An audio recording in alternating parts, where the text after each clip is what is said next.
Good afternoon, everybody. Thank you for being here today. We are going to get to my remarks and Q&A as always, but I do have the FBI director with me here, Kash Patel. You all know him well, and he's here to provide an update for you all with respect to China. As you know, President Trump had a very successful meeting on his trip to Asia with President Xi, where they discussed the need for China to crack down on fentanyl production and distribution, which ultimately makes its way here to the United States of America. And the FBI director recently traveled to China following President Trump's meeting to meet with his counterpart in Beijing. And he has a really positive announcement for the American people to share. So the president wanted me to bring the FBI director out to share that with all of you today. So Kash, please, thank you for being here. Thanks, Caroline. As Caroline mentioned, we have some tremendous news thanks to President Donald J. Trump once again for the American people. As soon as the President of the United States took office, he issued a mandate to rid America of the scourge that is fentanyl, a drug that has killed hundreds of thousands of Americans. Thanks to his leadership and direct engagements with China, we set up a framework to execute that mission 8 months ago. Attorney General Bondi immediately thereafter took steps to engage her counterpart in China at the Ministry of Public Security. Pursuant to their direct discussions, as the FBI director designated to run counterpoint on this, along with the Secretary of State Rubio and Ambassador Perdue and the team here at the White House, we set forward a path to implement the policy needed to crush the plague of fentanyl. Deputy Attorney General Blanche and our teams have been hard at work ever since, ultimately culminating in my trip to Beijing last week.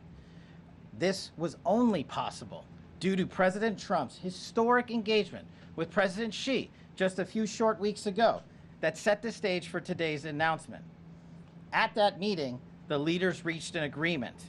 But just to put this in frame for the American people, a reminder here that nearly 100,000 people died of fentanyl overdoses just last year alone. Here, this year, under this president, the FBI has seized 1,900 kilograms of fentanyl so far. That is a 31% increase from the same time period last year.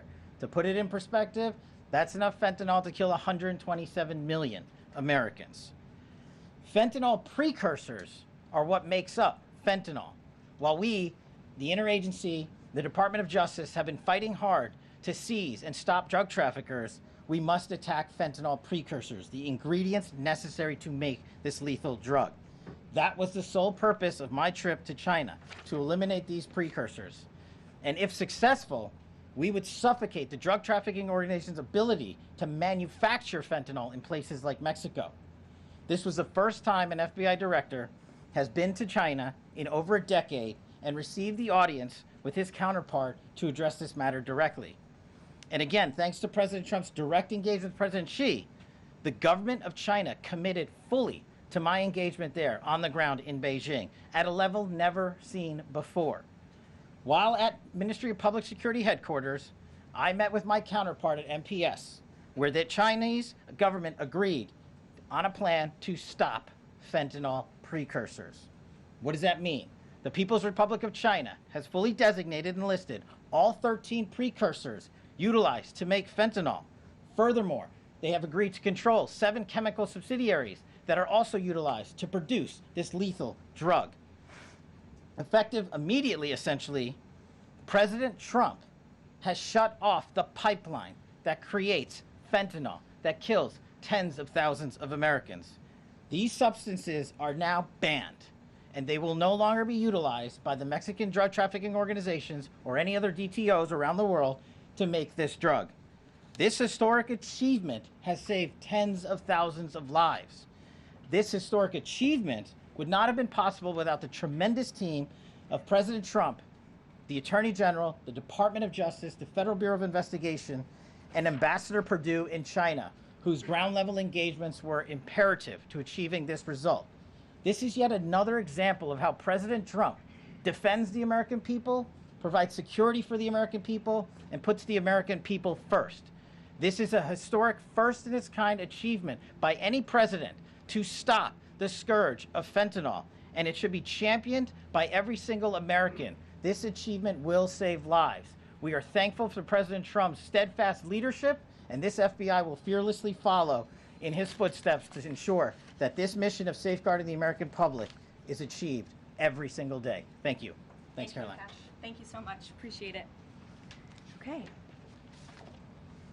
Thank you again, Director Patel. Before we get going, I do have one quick scheduling announcement. Tomorrow, President Trump will be joined by the First Lady in the East Room for an executive order signing aimed at expanding opportunities for education, career development, housing, and other resources for young people transitioning from foster care to adulthood. This is part of the First Lady's Fostering the Future efforts, which are a Be Best initiative. In other news, the Democrats dragged on the government shutdown for 43 days, the longest shutdown in U.S. history. But tonight, thanks to Republicans, the White House is very hopeful that this shutdown is going to come to an end. The damage caused by the Democrats with this reckless government shutdown cannot be forgotten. It is entirely the fault of the Democrat Party. Just look at the vote count. Hundreds of thousands of federal employees have missed their paychecks. Tens of billions in wages and benefits were withheld, impacting vulnerable families. Millions of low-income Americans missed their SNAP benefits. Nearly 20,000 flights at airports across the country were delayed due to staffing shortages, causing Americans to miss family events, vacations, and work obligations. According to Airlines for America, an estimated 5.2 million travelers have had their flights disrupted over the course of the Democrat shutdown. And our economy has lost billions and billions of dollars in economic activity over the course of this shutdown, hurting consumer sentiment and crushing the travel and hospitality industries. According to a CBO estimate, the Democrat shutdown could end up decreasing fourth quarter economic growth by 2 whole percentage points. The Democrat shutdown made it extraordinarily difficult for economists, investors, and policymakers at the Federal Reserve to receive critical government data. The Democrats may have permanently damaged the federal statistical system, with October CPI and jobs reports likely never being released. And all of that economic data released will be permanently impaired, leaving our policymakers at the Fed flying blind at a critical period. It's hard to recap all of this without asking a simple question: why? Why have the Democrats put the American people through this pain for 43 days in a row? And it feels like Groundhog Day being up here again talking about this Democrat shutdown. And the answer to that question is pure partisan politics. They started this shutdown with a ridiculous demand to force taxpayer-funded healthcare benefits to illegal aliens who broke into our country. Even after it was clear President Trump and Republicans would never force American taxpayers to pay for free health care for illegals. In fact, President Trump's One Big Beautiful Bill fixed that problem. The Democrats kept dragging this reckless government shutdown on for weeks longer to boost their turnout in an election, perhaps one might guess. That's because the Democrats are totally captured by their far left-wing base, who only care about attacking President Trump, even if it means hurting innocent Americans in our country. The Democrats' weakness and their unwillingness to buck the fringe members of their party dragged this harmful shutdown on for 7 weeks and inflicted massive pain onto the American public. But let's be clear, the clean CR being voted on today in the House of Representatives that will lead to the reopening of the federal government is what President Trump and Republicans have supported from day one. Our troops, air traffic controllers, and federal employees will be back to receiving their regular paychecks. Families in need will get back to receiving their food purchasing assistance, and the people's government will soon be back open for business. President Trump looks forward to finally ending this devastating Democrat shutdown with his signature, and we hope that signing will take place later tonight. On another matter, I want to address the affordability issue that's received a great deal of media attention this past week, which is ironic because it didn't receive that much attention when Joe Biden was here and inflation was at a record high 9%, the worst inflation crisis in modern American history. And President Trump won a landslide election in part to address the affordability issues created by Joe Biden and the Democrats. And that's exactly what President Trump has done since day one of his administration. Since the first day in office and every day since, the Trump administration has taken aggressive action to fix the Biden-created cost of living issues. The notion that the same Democrats who just shut down the federal government to sabotage our economy, rob people of their paychecks, and also helped Joe Biden ratchet up inflation to 9%, are now suddenly affordability champions. That notion is completely absurd. And it's something only the liberal media would have the gall to push. But the reality is that President Trump and his administration have done so much to lower prices and increase the economic prosperity of the American people. And this president and his team of amazing economic advisors are going to keep working on this issue every single day. In less than 10 short months, President Trump signed the largest middle-class tax cuts in American history, including no tax on tips, overtime, and Social Security, which will guarantee that next year Americans are going to put more money back into their pockets. The president has completely unleashed American energy dominance to help bring gasoline prices to the lowest in 5 years, and we expect them to continue to decrease. And it has also lowered energy costs overall. There is more work to do, but again, the president's deregulatory and pro-American energy agenda is absolutely going to continue to drive down prices. This formula worked in the president's first term, and we expect that it's going to work again. And this is key because we know energy costs are the #1 driver of inflation. Again, just look at what Joe Biden did to our energy industry over the past 4 years of his administration, and look at what happened to inflation as a result. Everything became more expensive. To lower prescription drug prices and healthcare costs, the president has been working around the clock on this issue. He is obsessed with negotiating these good deals on behalf of the American people to bring down pharmaceutical costs and drug costs for Americans, and he has done so on a number of fronts. You have seen him discuss that in the Oval Office several times. To fuel small businesses, lower their costs, and incentivize hiring, the Trump administration has already cut 30 unnecessary regulations for every new one on the books, which we know will save employers and small businesses across the country thousands of dollars in regulatory burdens. All of these pro-Trump policies are working, and they will continue to work. Wages are rising at the fastest pace of the start of a presidential administration in 60 years. The cost of the typical new mortgage is down by nearly $3,000 per year.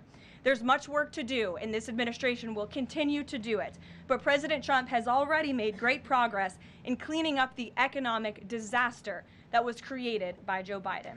With that, I will take your questions today, and in our new media seat, we have Bev Turner, who works for a new outlet, a UK outlet, but based here in Washington, D.C., GB News. Bev, thank you for being here today. Why don't you kick us off? Thank you, Caroline. So the clock is ticking on the Friday deadline by which the BBC must retract and apologise for their malicious edits of the president in the documentary shown last year.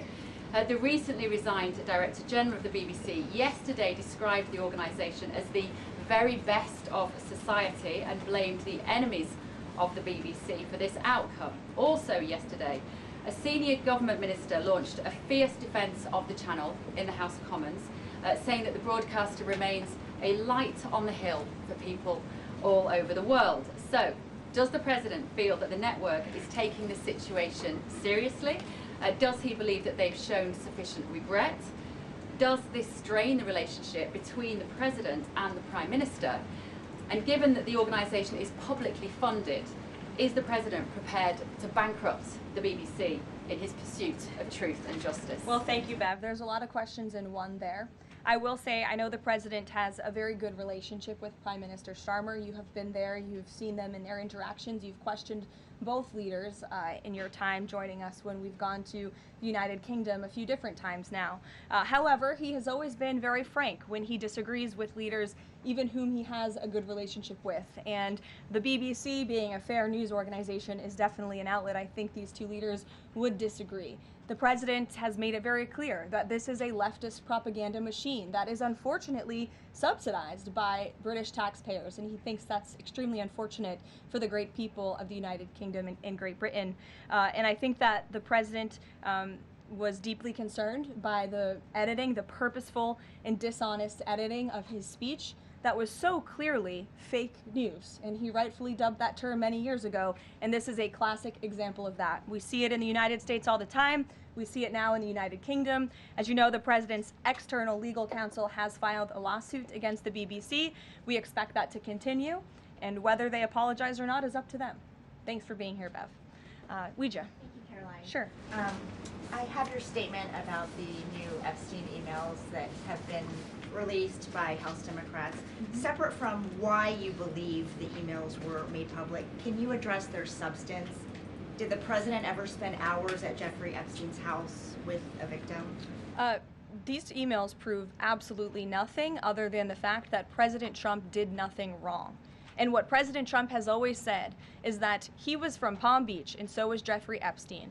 Jeffrey Epstein was a member at Mar-a-Lago until President Trump kicked him out because Jeffrey Epstein was a pedophile and he was a creep. And this email you refer to with the name of a victim that was unredacted now and has since been reported on in this room, so I will go ahead and say it, Virginia Giuffre. And it was CBS's own reporting, Ouija, that recently wrote that Miss Giuffre maintained, and God rest her soul, that she maintained that there was nothing inappropriate she ever witnessed, that President Trump was always extremely professional and friendly to her.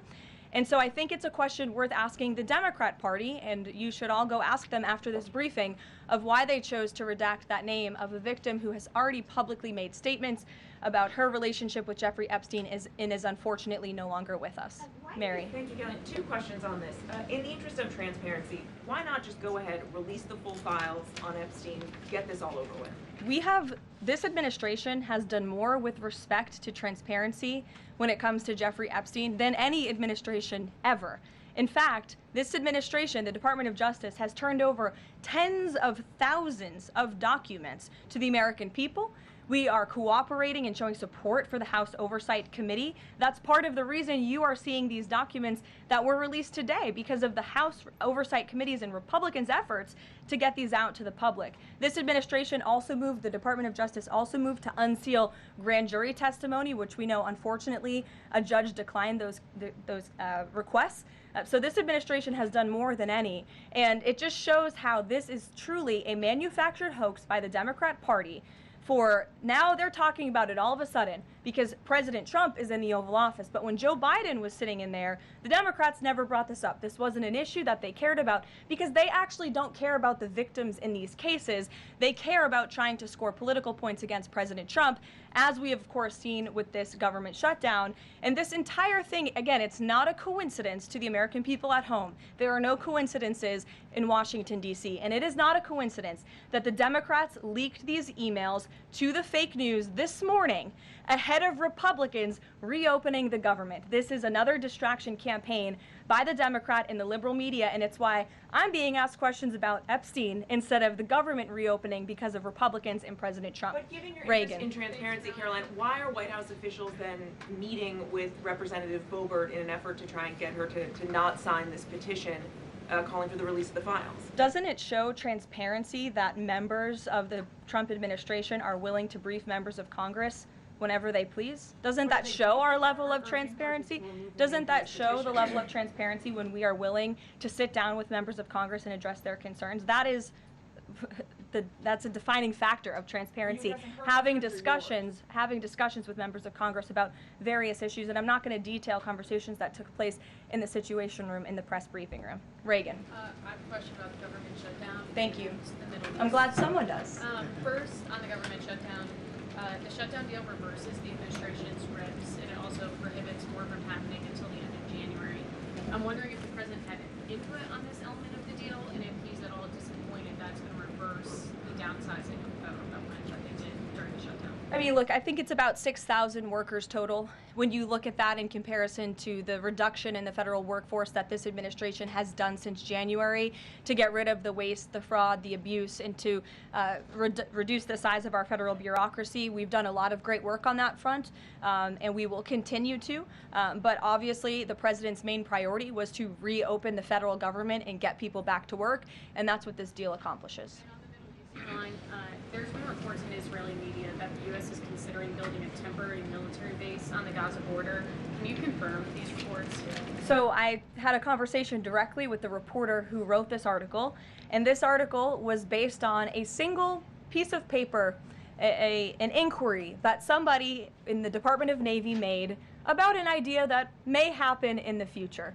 And this reporter deemed that as an official plan and ran with a story that the United States is looking into it. I checked with the highest levels of the United States federal government. This is not something the United States is interested in being engaged in. It's not something we are currently involved in right now that we will be funding. And the president has been very clear he doesn't want to see boots on the ground with respect to what's happening in the Middle East. We've made great peace. We've made great progress with the peace plan in Gaza, and we want to continue to see that move forward. But I put a comment in that story for a reason. And sometimes we see reporters take a piece of paper like this and just deem it as official policy, and sometimes that misleads people a little bit. Sure. There's been a question about UK intelligence sharing regarding the drunk interdictions involving Venezuelan boats. How will that affect the U.S. military operation? There's been a lot of discussion about the high caliber of the intelligence that has been provided before any of these military actions have taken place. I've seen that report. Oh, hello. I've seen that report. I'm familiar with the reporting, but we don't comment on intelligence matters, classified intelligence matters, as you know. As for the Trump administration's position on our narco-terrorist campaign in the Caribbean, it is going to continue, and the president has made it very clear he's not going to allow terrorists to bring illegal drugs that kill American citizens into our great country. Sure, John. I'll go to John and then Zolan. Go ahead. Thank you so much. Trump has talked about sending out $2,000 checks to U.S. citizens. Earlier this year, he also talked about sending a Doge dividend. That didn't materialize. Should U.S. Citizens expect the $2,000 proposal? Is the White House committed to making that happen? The White House is committed to making that happen, yes. And we are currently exploring all legal options to get that done. I don't have a timeline for you or any further details, but I can confirm for you that the president made it clear he wants to make it happen. And so his team of economic advisors are looking into it. And when we have an update, we'll provide one. Solon. You said at the top that one of the costs of the government shutdown was that people missed their SNAP benefits. Can you explain then why the administration went to court to fight the funding of food stamps and SNAP benefits? So recipients missed their SNAP benefits because the Democrats shut the government down, and they forced the administration to tap into a contingency fund that did not even fund the full entirety of this program. And so then you had an unhinged judge who was trying to dictate from the bench what the executive branch has to pay for and where that money has to come from. That is judicial overreach at its finest, and so that's why the administration pushed back on that. We can't have the judicial branch telling the executive branch that we need to rob the Children Nutrition Fund, which is what this judge was trying to do, to pay for SNAP benefits. That's completely inappropriate and it's unconstitutional, and we've been proven right with that legal argument. But now the good news is, again, thanks to Republicans and in several hours President Trump, the government is going to be reopened, and SNAP recipients are going to receive their full benefits, which is what President Trump has always wanted to do. Stephen. Why also did you need the judicial process for that? I mean, during this shutdown, didn't the administration have a responsibility to tap into any of those reserves to ensure that essentially poor people could rely on? We did tap into it. We did tap into the contingency fund. And then the judge told us, no, you have to get more money from a children's nutrition fund. And we felt that was judicial overreach. You shouldn't tell the president which fund he has to rob because the Democrats are holding the country hostage by shutting down the federal government. Stephen, go ahead. Well, if the president is considering a pardon for Ghislaine Maxwell? Again, he's answered this repeatedly. It's not something he's talking about or even thinking about at this moment in time. I can assure you of that. Stephen. Karoline, I've got two questions about New York for you. Sure. First, you always do. Mayor-elect, on brand for the New York Post. Mayor-elect Mamdani, he said that he plans to reach out to President Trump and that, quote, this is a relationship that will be critical. Does the White House have a response to this planned outreach? It's the first time I'm hearing of it. I'll let the president respond himself to that comment by Mr. Mamdani. My second question, Jack Schlossberg, the grandson of President Kennedy, announced today that he's running for Congress. He, in the recent past, has referred to his uncle, the HHS secretary, as, quote, a rabid dog, and he has said that the Trump administration is, quote, the most corrupt in American history. Does the White House have a comment on this sort of comment from a rising star in the Democratic Party? I don't even think such ridiculous comments are responding to. Obviously, those things are not true. And Secretary Kennedy is doing a phenomenal job bringing transparency and the gold standard of science back to our healthcare system. Eamon. Thank you, Caroline. The President's hosting a number of Wall Street CEOs for dinner tonight here at the White House. Can you give us the names of the CEOs who are going to be here and give us a sense of what the President's message to Wall Street is going to be tonight? I don't have a full list for you in front of me, Eamon. I know you've reported on some names, and we've helped you navigate whether those names were truthful or false. But I know the President actually plans to bring some of you into the dinner tonight, so you'll see for yourself in several hours if that's okay with you. And there's been some reporting that the White House is frustrated with Bill Pulte and the rollout of this proposal for a 50-year mortgage. Can you tell us if the White House is frustrated with that rollout and if the White House still supports the idea of a 50-year mortgage for Americans? This is a proposal that the President himself has commented on. I would defer you to the President's statements, and it's something that the administration is discussing and seriously looking into. Sure. Danny, and then go ahead. Thank you. Some Democratic members of Congress have invited Britain's former Prince Andrew to testify on the Epstein scandal. I was just wondering if President Trump thinks that former Prince Andrew should indeed come and testify to Congress on that. I haven't spoken to him about that specific matter, but I can ask him and get back to you.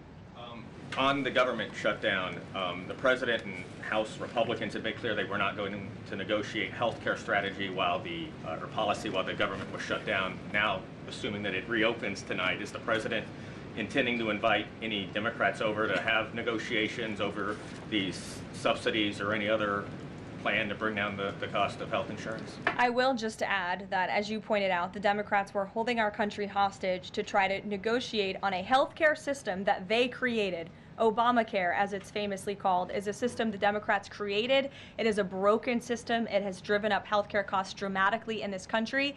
And now they shut the government down to try to fix that system they broke. It doesn't make any sense to us, which is why the President said that's a completely untenable position. However, once the government reopens, the President, as he's always maintained, is absolutely open to having conversations about healthcare. And I think you'll see the President putting forth some really good policy proposals the Democrats should take very seriously to fix, again, the system that they broke. You can't trust the same people who broke the system to fix it, and so the American people will continue to hear from the President on this issue. Follow up on the question about the $2,000 payments off tariff revenue. The President had also talked about using tariffs to bring down the national debt. Would this be in lieu of that? Like, this is now the new way to maybe to use that tariff revenue? No, the President put out a statement on this clarifying he wants to do both things with the tariff revenue that he's bringing into this country. Trillions of dollars are expected to continue to pour in, and it's part of the reason that the Supreme Court case is so vital for our country's future, to restore our manufacturing industry in this country, to protect our national security, to continue to allow the President to use tariffs as leverage to negotiate economic deals that, again, are good for our national security. And that revenue can then be used for various reasons, to pay down our debt and also perhaps to give these rebate checks back to Americans, which, again, the White House is exploring the legal options of how we can get that done. Catherine, go ahead. Caroline, Viktor Orban said this week that President Trump has promised Hungary some kind of financial shield. Do you have any details on how that will be structured or what that would look like? I don't, but I'm happy to check with the National Security Council and get back to you. One more. You recently said you'd check with President Trump about why he needs to get an MRI on his recent trip to Walter Reed. Do you have any more detail on that? I do, and I'm glad you asked. As stated in the memo provided on October 10th, President Trump received advanced imaging at Walter Reed Medical Center as part of his routine physical examination. The full results were reviewed by attending radiologists and consultants, and all agreed that President Trump remains in exceptional physical health, which I know all of you will see with your own eyes later this evening when he opens up his dinner to the press, and perhaps you will see him when he signs the bill to reopen the federal government. So stay tuned on plans for that. Thank you, everyone.